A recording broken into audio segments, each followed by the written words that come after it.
গাউসুল গোলাবর দরবার শরীফ স্মরণ করে ফকির মওলা আজমপুর দাদা রশিদ সাহেবকে স্মরণ করে আমার মহারাজ বাবাজান কেবলাকে স্মরণ করে দরবারে রাখতে করি। মালিকের ইচ্ছা ছাড়া আমরা দুনিয়াতে কোনো কিছুই করতে পারি না। মালিক আমাদেরকে দিয়ে যা করায় আমাদের তাই করতে হবে। আমাকে দিয়ে গান গাওয়ায়, আপনাদেরকে দিয়ে গান শোনায়, একজনকে দিয়ে কিনায়, আরেকজনকে দিয়ে বেচায়, এক একজনকে এক এক কাজ মালিক দিয়ে রেখেছে। তাই সেখানে দাঁড়িয়ে আমাদের থাকবে আমার শাহজাদার মন চাইছে গানটা শোনার জন্য, তাই শোনাতে পারলাম, এটাও আমার অনেক দরকার।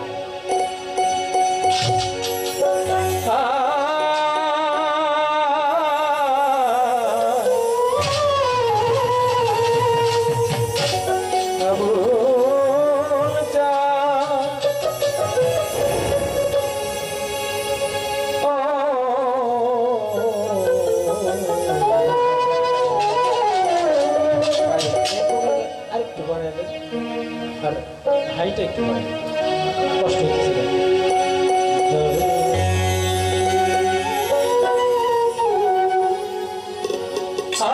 আমি এক নাচের পুতুল,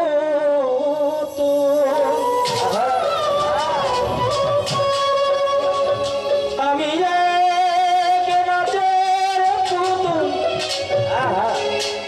আমি এক নাচের পুতুল, কেউ একা একা নাচি না।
তুমি আগে